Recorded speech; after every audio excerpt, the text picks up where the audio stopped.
Let's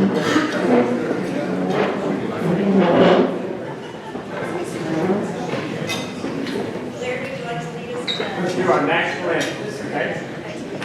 Oh, say can you see by the dawn's early light what so proudly we hail at the twilight's last gleaming, whose broad stripes and bright stars through the perilous fight o'er the ramparts we watched were so gallantly streaming, and the rocket's red glare of bursting in air gave proof through the night that our flag was still there.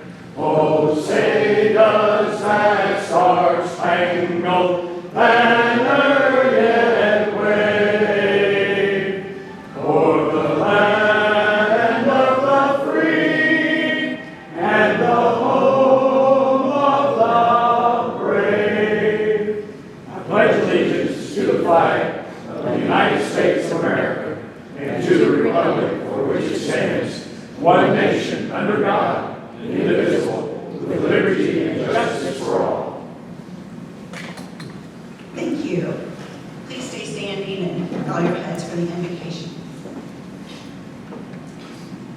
Lord, we just thank you for this day. Thank you for this much needed rain.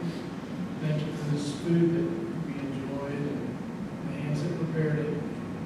Appreciate the opportunity of Rotary that each of us have a part to be a part of. That makes a difference not only locally but throughout this week. Bless our speaker today and the time we have together.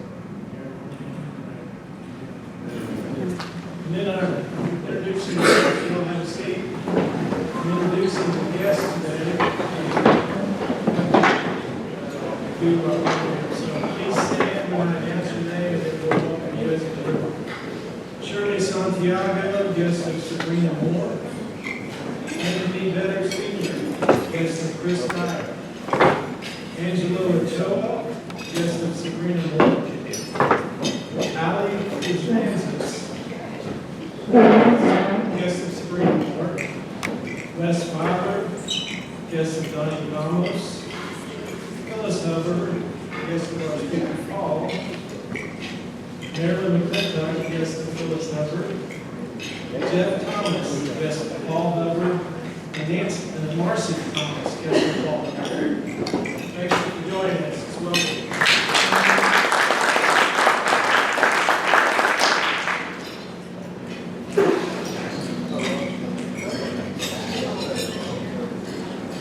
Good afternoon, everyone. I'm Ashley Allison, and I today am doing recognition of industries. So new to Rotary, starting Diversity Month, we're going to recognize different people in various industries. And so a large part of the Rotary experience is meeting and networking with your fellow professionals, and sometimes you may not know someone's profession or their former profession or something about them from their past. And so we're going to try to bring about these things so you will recognize people in their business and what they do. Today is the first time we're going to recognize members who are in the accounting profession. Now, we didn't pick this during tax season, so some of our members of the accounting profession are actually not here today, but I know there's two of you that are here that I've seen. So if you are a CPA or have worked in accounting, then you can just stand up so we can recognize you.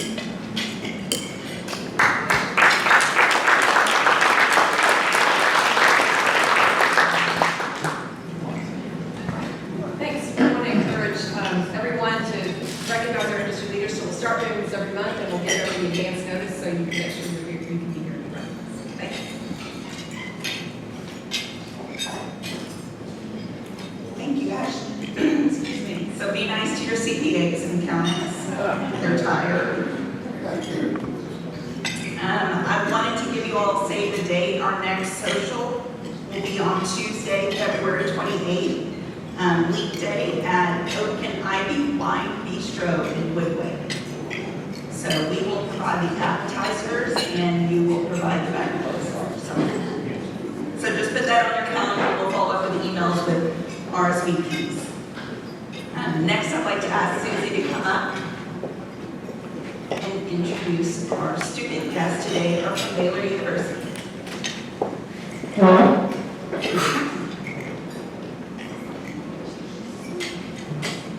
Good afternoon, Rotarians. It is my privilege to introduce our student guest from Baylor University today. On my far right is Bethel Testay. She's from Plano. Her major is political science. She's involved in student government and Pi Beta Phi here on campus. And she also volunteers at South Waco Elementary. Bethel, will you step on up and tell us about your future plans? Hi, thank you guys for having me. So nice to meet you guys. I am currently a junior, but after my senior year, I have the intention of going to law school and I'm practicing social justice law.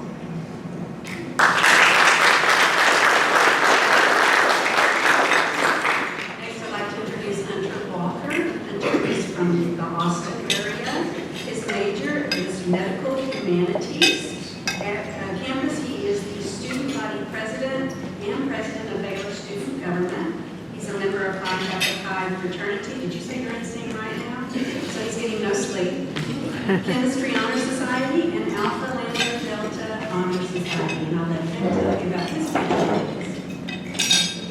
Awesome. Thanks so much for having me, both myself and Bethel. I am a senior graduating my undergrad in May, and afterwards I plan on pursuing a healthcare-focused Master's of Business Administration at Baylor. From there, I will then go to Houston for grad school.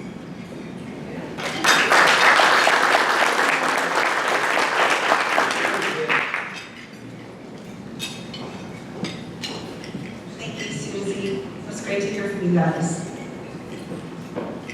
Next, we're going to have our speaker, and I want to bring up Andy Powell to introduce Paul Hubbard.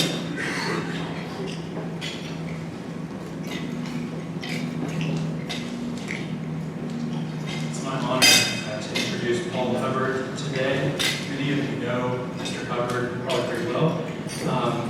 Paul Hubbard is a native of Wills Point, Texas.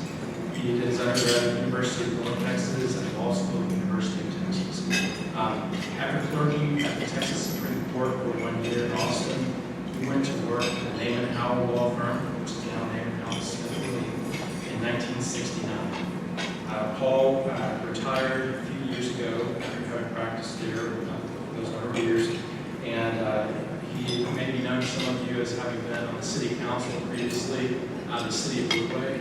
He was also served as the mayor of the city of Woodway for several years, and he's joined here today by some of his family members, his daughter, and his much better half, Phyllis, sitting next to him. So please help me welcome Paul Hubbard to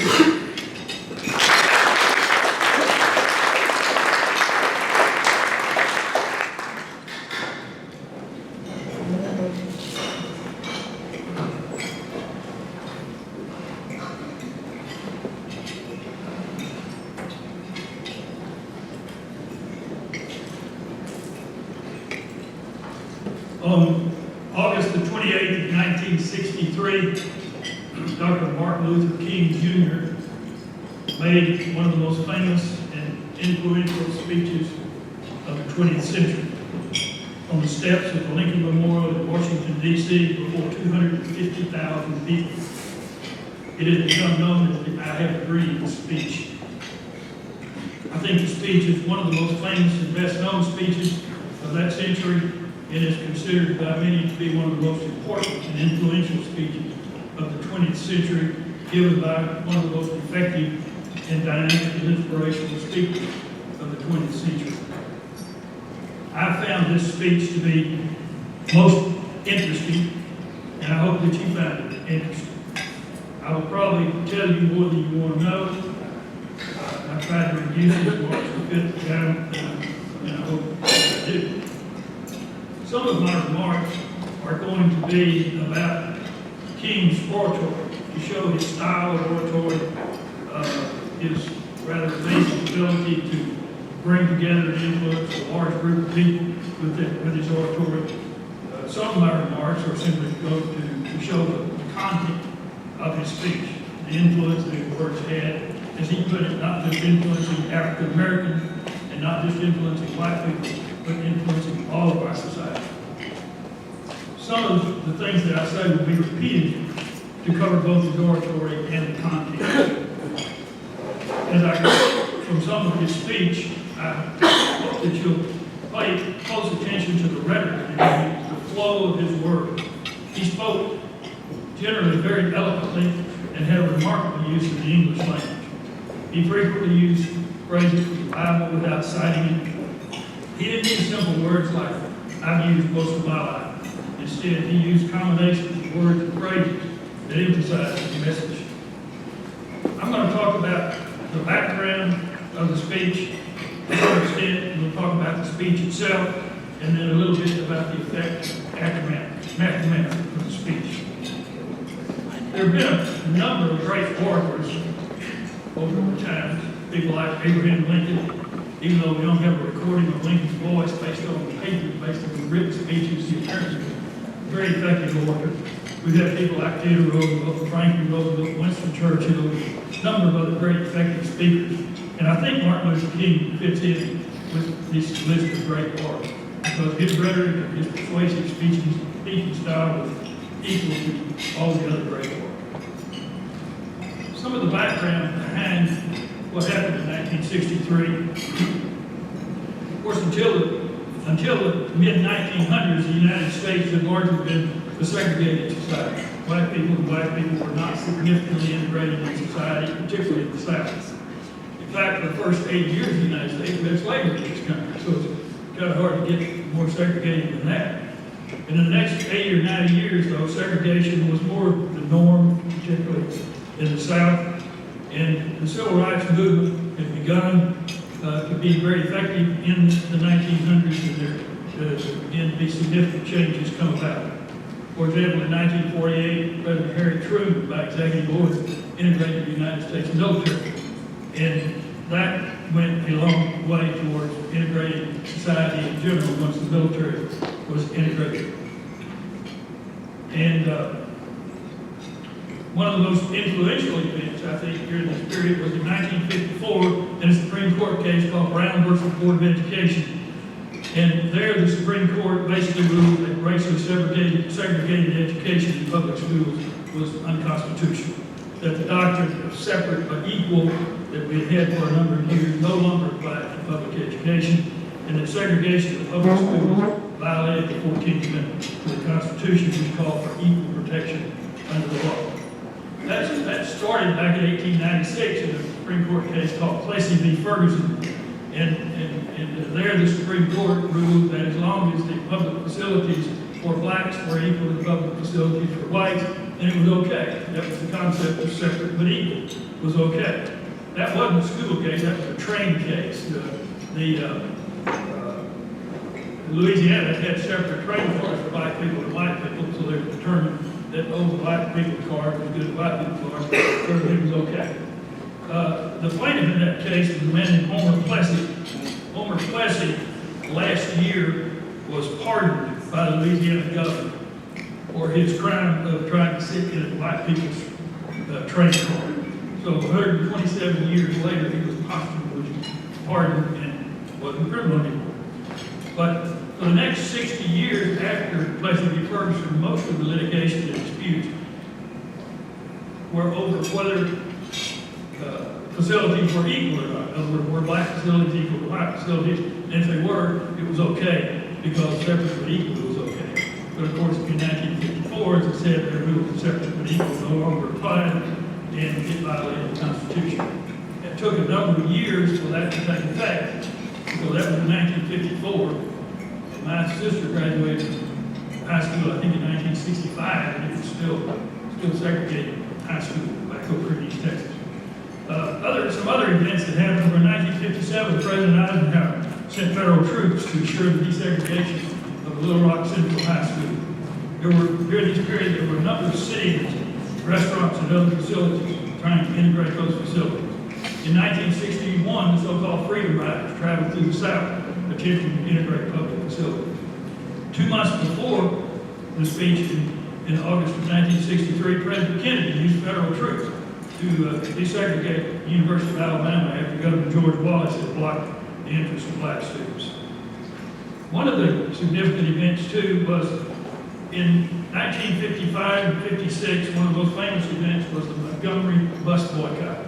The city of Montgomery, Alabama, had ordinances in place that said that the black people had to sit at the back of the bus, and furthermore, if a black person needed a seat, the black person had to get up and give the black person a seat.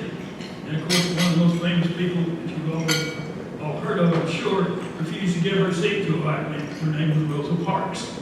Rosa Parks was convicted of that crime and was later fined $10.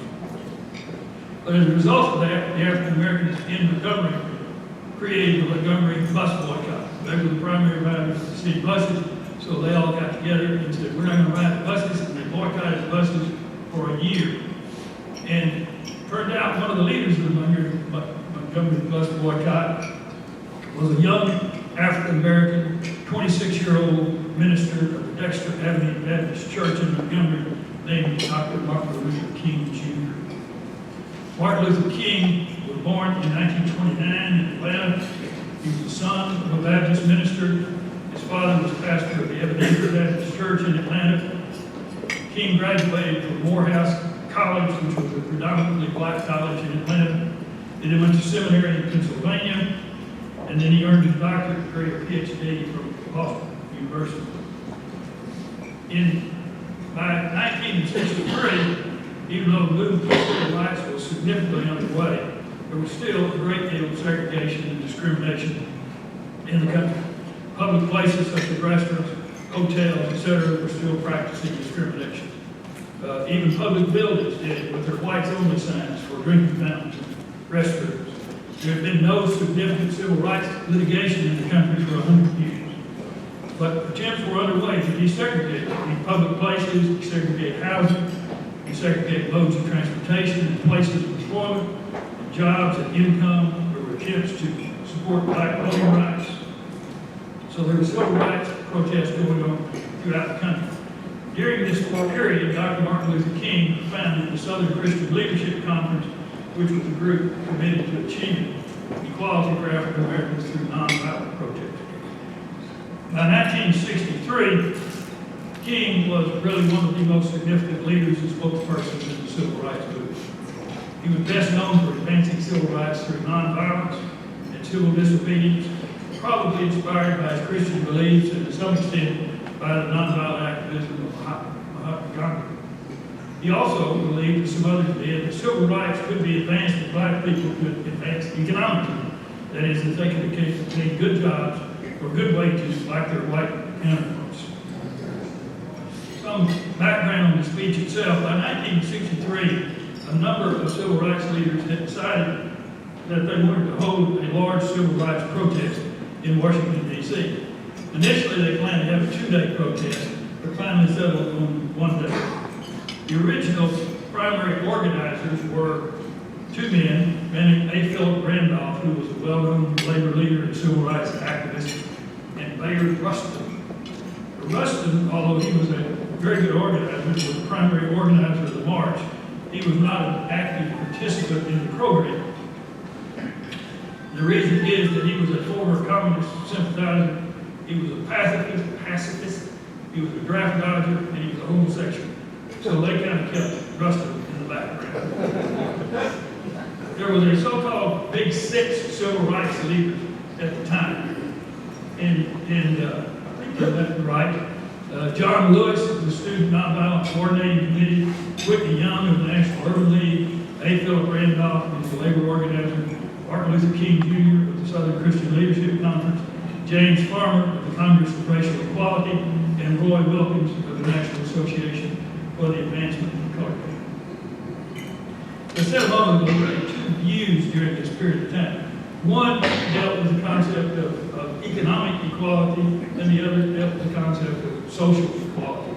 Some felt that the most important thing was social integration.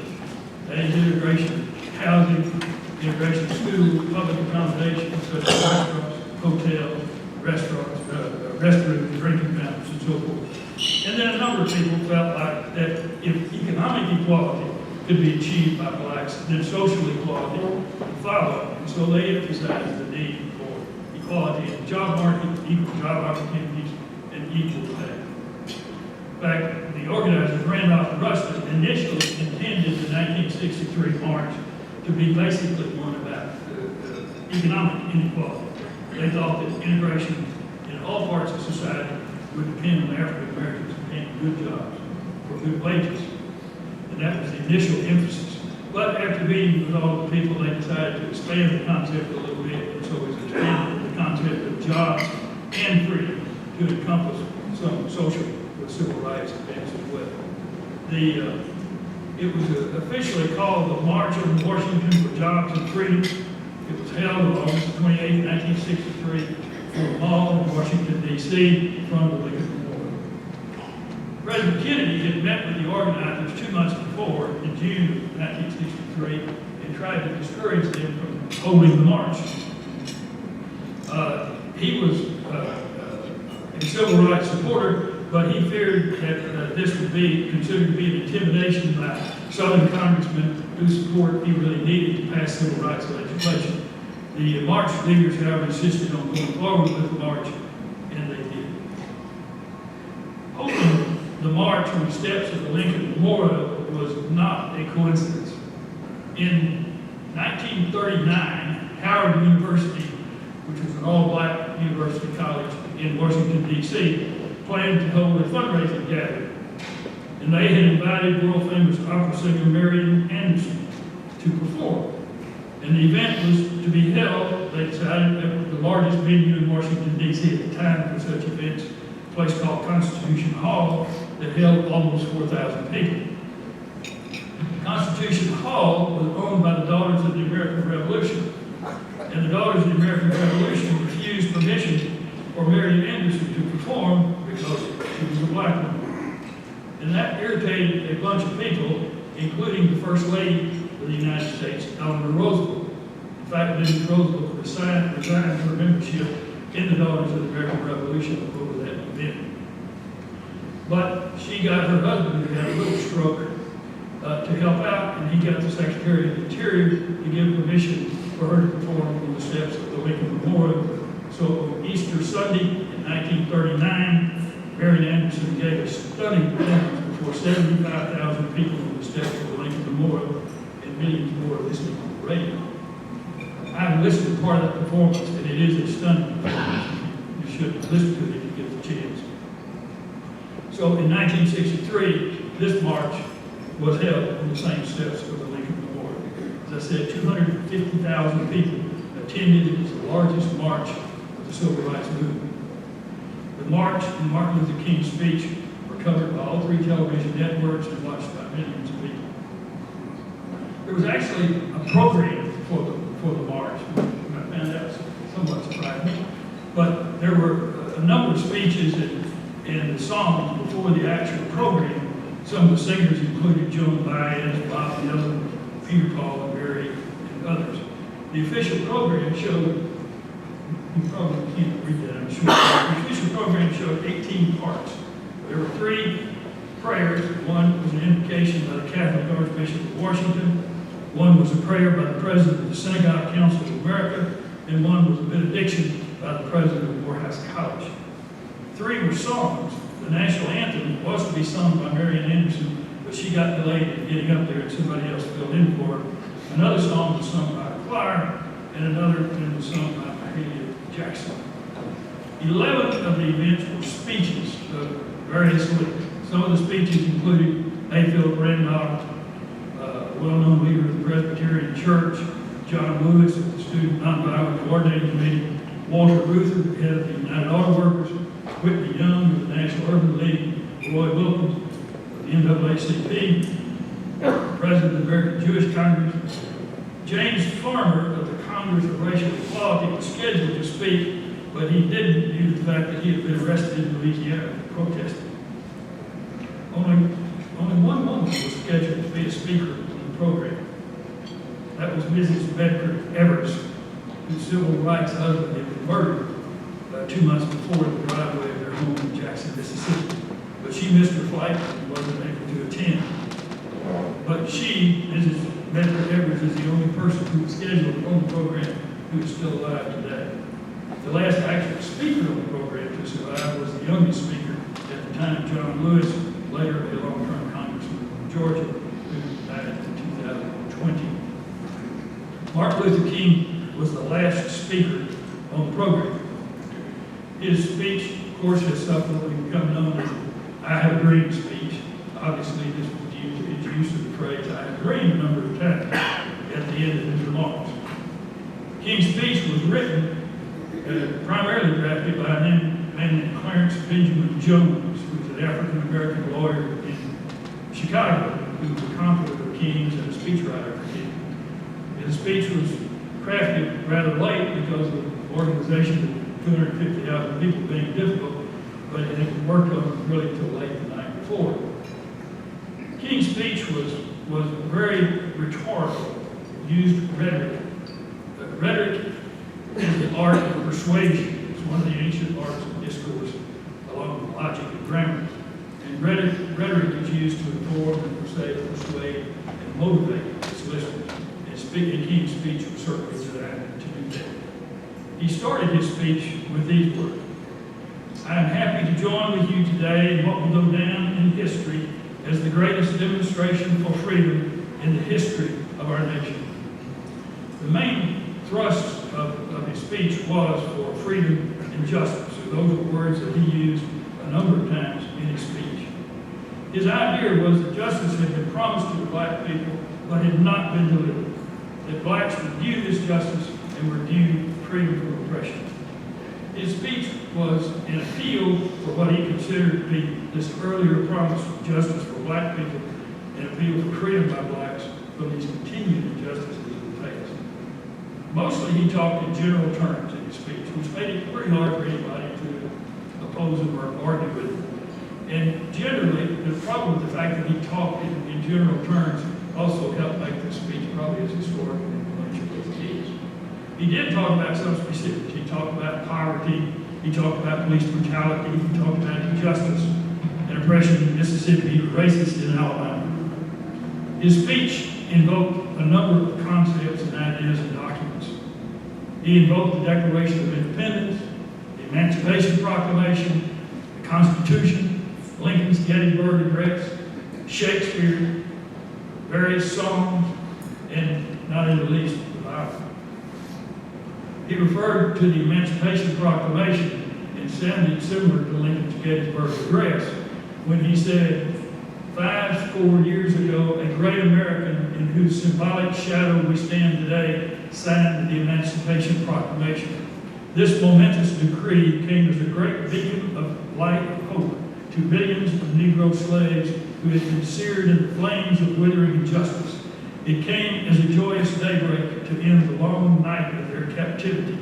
But 100 years later, the Negro still is not free. He invoked the Declaration of Independence and the Constitution when he referred to them as a promissory note. As he said, a promissory note that all men, yes, black men as well as white men, would be guaranteed the unalienable rights of life, liberty, and the pursuit of happiness. He again referred to the Declaration of Independence when he stated, I have a dream that one day this nation will rise up and live out the true meaning of its creed. We hold these truths to be self-evident that all men are created equal. He set the Constitution and the Declaration up as an unfulfilled promise, a promissory note that had been given to the people of color, that a bad check had been written and marked insufficient funds. But then he said, but we refuse to believe that the Bank of Justice is bankrupt. We refuse to believe that there are insufficient funds in the great vaults of opportunity of this nation. And so we've come to cash this check, a check that will give us upon demand the riches of freedom and the security of justice. King, being a proponent of nonviolence, made reference to that in his speech as well, when he said, in the process of gaining our rightful place, we must not be guilty of wrongful deeds. Let us not seek to satisfy our thirst for freedom by drinking from the cup of bitterness and hatred. We must forever conduct our struggle on the high plane of dignity and discipline. We must not allow our creative protest to degenerate into physical violence. Again and again, we must rise to the majestic heights of meeting physical force with soul force. he talked and emphasized the concept of now. He referred to the urgency of now. He used the phrase "now is the time" 4 times in one paragraph when he said, "We have also come to this hallowed spot to remind America of the fierce urgency of now. This is no time to engage in the luxury of cooling off or to take the tranquilizing drug of gradualism. Now is the time to make real the promises of democracy. Now is the time to rise from the dark and desolate valley of segregation to the sunlit path of racial justice. Now is the time to lift our nation from the quicksands of racial injustice to the solid rock of brotherhood. Now is the time to make justice a reality for all of God's children. It would be fatal for the nation to overlook the urgency of the moment." He continued that thought when he used the phrase, "we can never be satisfied," 6 times in one paragraph. He said in his speech, "There are those who are asking the devotees of civil rights, when will you be satisfied? We can never be satisfied as long as the Negro is the victim of the unspeakable horrors of police brutality. We can never be satisfied as long as our bodies, heavy with the fatigue of travel, cannot gain lodging in the motels of the highways and the hotels of the cities. We cannot be satisfied as long as the Negro's basic mobility is from a smaller ghetto to a larger one. We can never be satisfied as long as our children are stripped of their selfhood and robbed of their dignity by signs saying, 'For whites only.' We cannot be satisfied as long as the Negro in Mississippi cannot vote and the Negro in New York believes he has nothing for which to vote. No, we are not satisfied, and we will not be satisfied until justice rolls down like waters and righteousness like a mighty stream." In fact, based on the concept of now, his speech was originally titled "Normalcy Never Again." You hear some of those phrases when he talks about the dark and desolate valley of segregation and the unlit path of racial justice. That is flowery rhetorical speech. He used songs in his speech. He used "My Country 'Tis of Thee" when he said, "This will be the day when all of God's children will be able to sing with new meaning. My country 'tis of Thee, sweet land of liberty, of Thee I sing. Land where my fathers died, land of pilgrims' bride, from every mountainside, let freedom ring." He had quoted from that "My country 'tis of Thee" a number of times in different speeches. Of course, being a minister, King generally in his speeches and in his sermons obviously always quoted the Bible. Sometimes he didn't tell you he was quoting the Bible, he didn't refer to it, but he did. And in this speech, we've seen some instances. For example, in the book of Amos, the 5th chapter, it states, "But let justice roll down as waters and righteousness as a mighty stream." And King in his speech said, "We will not be satisfied until justice rolls down like waters and righteousness like a mighty stream." And in Isaiah, it states, "Every valley shall be exalted, and every mountain and hill shall be made low, and the crooked shall be made straight, and the rough places plain. And the glory of the Lord shall be revealed, and all flesh shall see it together." And in his speech he said, "I have a dream that one day every valley shall be exalted, and every hill and mountain shall be made low, the rough places will be made plain, and the crooked places will be made straight, and the glory of the Lord shall be revealed, and all flesh shall see it together." And in Psalms, it states, "Weeping may endure for a night, but joy cometh in the morning." And in his speech, he said, "The Emancipation Proclamation came as a joyous daybreak to end the long night of the Negro slaves' captivity." Great orators use a certain type of rhetoric in speech involving anaphora, which is the repetition of a phrase at the beginning of a sentence or the beginning of a paragraph or phrase for effect. And they use epistrophe, which is the repetition of the phrase at the end of the sentence or phrase.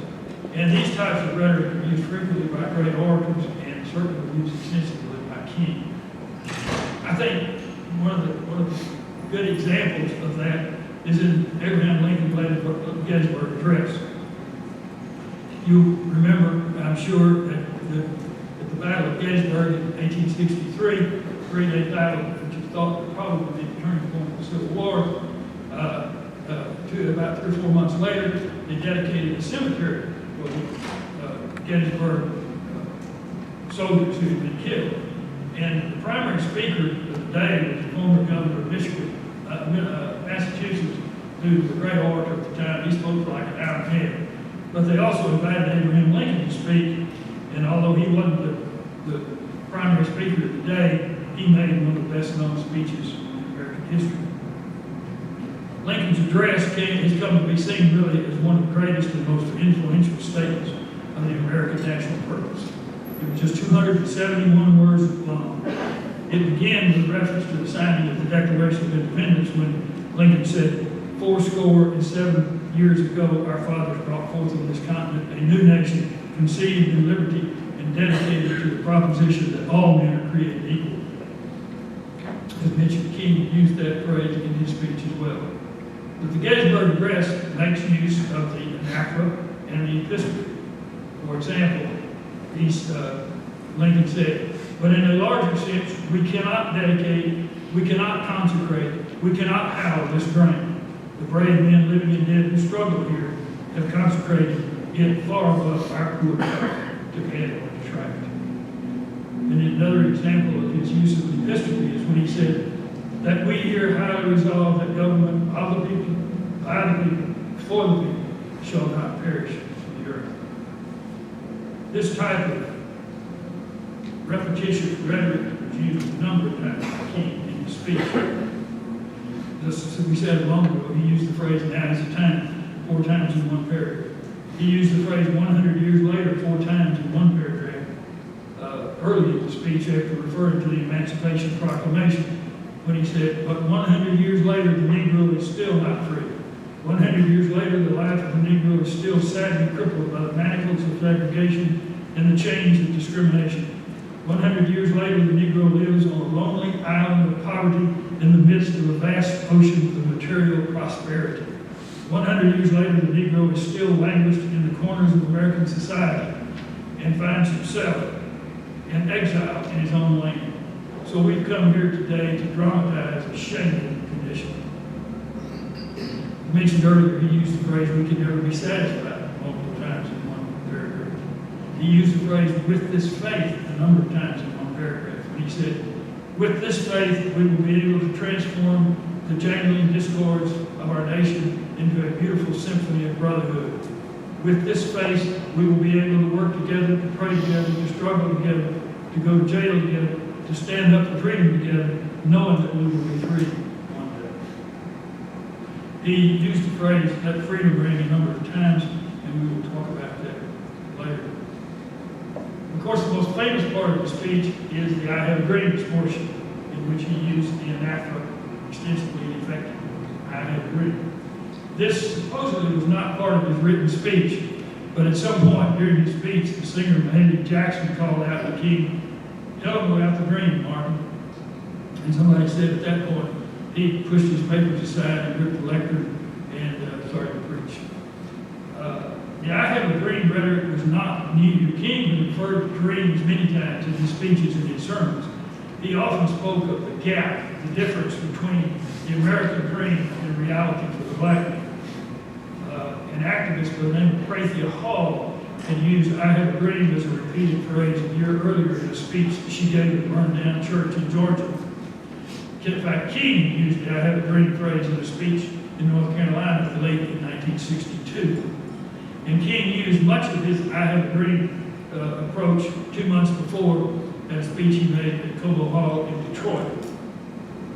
But it didn't particularly resonate with the audience at the time. But this time, King used it very effectively and inspirationally and had great speaking powers, and he could pretty well captivate the audience with the I have a dream phrase.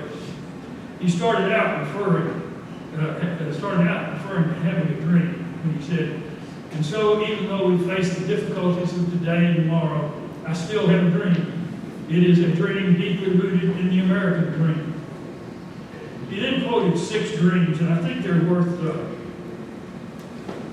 repeating. He said, I have a dream that one day this nation will rise up and live out the true meaning of its creed. We hold these truths to be self-evident that all men are created evil. I have a dream that one day on the red hills of Georgia, the sons of former slaves and the sons of former slave owners will be able to sit down together at the table of brotherhood.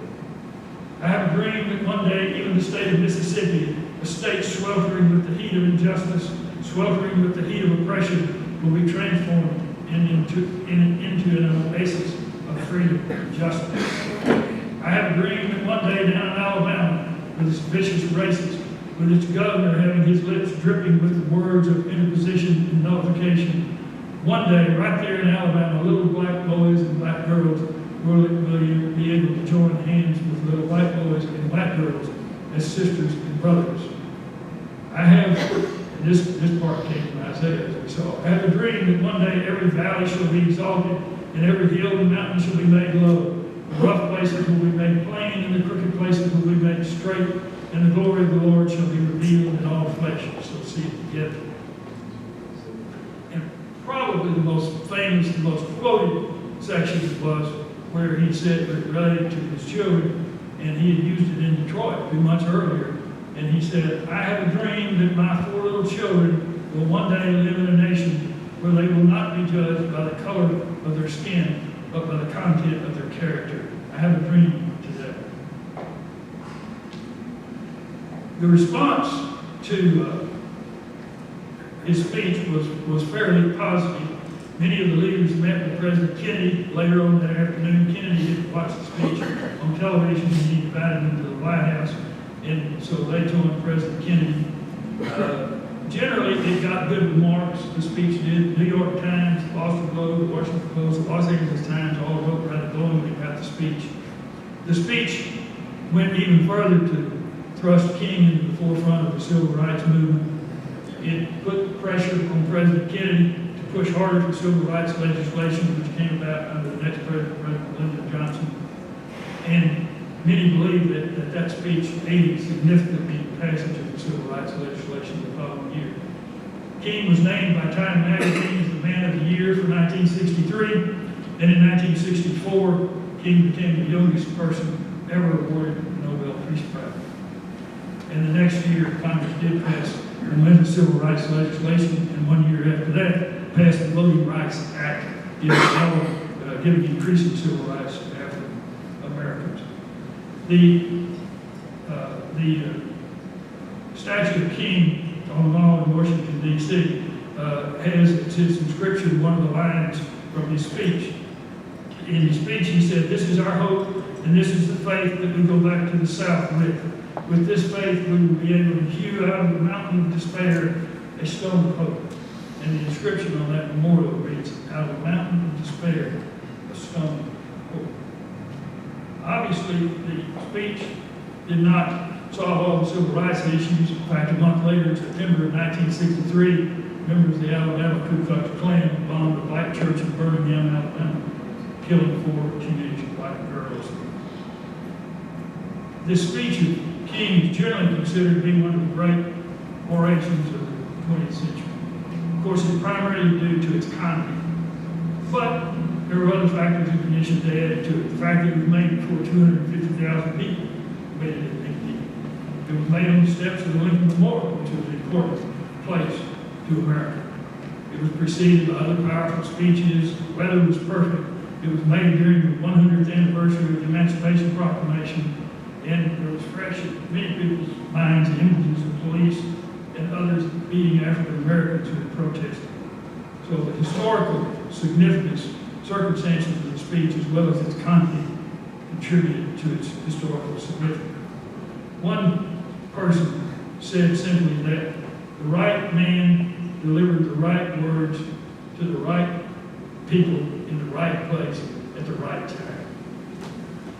And one commentator said that although King was extremely well known, before he stepped up to the lectern, he stepped down to the lectern on the other side of history.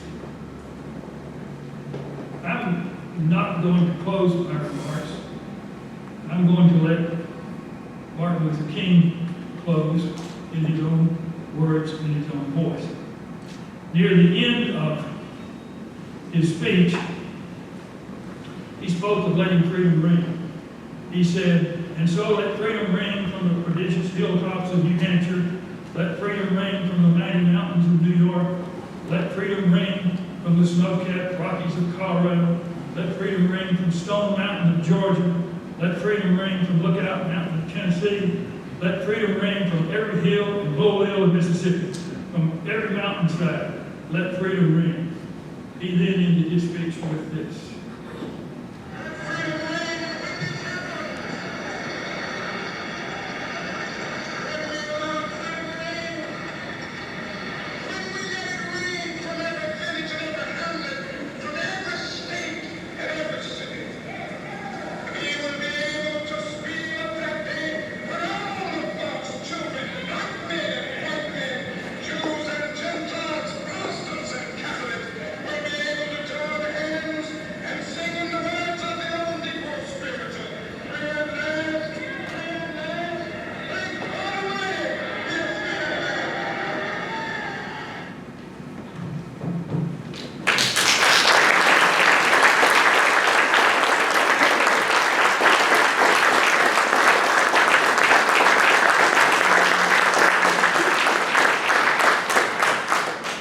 Thank you so much, Paul. I don't know if there's a better mic drop than those words at the end. I'd like to re-welcome all of our guests. I think this is the most guests that we've had in quite a long time. And I see you, Anthony Betters, my old friend, old young friend. Our next meeting is Tuesday, February 21st, and our program will be Aaron Mize, who's the Executive Director of Communities and Schools of the Heart of Texas. We hope that you will join us. Guests, we hope you feel welcome back. Thank you to our student guests. We wish you nothing but luck and think about Rotary in your future. And don't forget, February 28th, what's it called? Sorry, Oak and Ivy Wine Bistro from 5 to 7. And that's all we have. So if you will stand, we will put you on a 4-way test.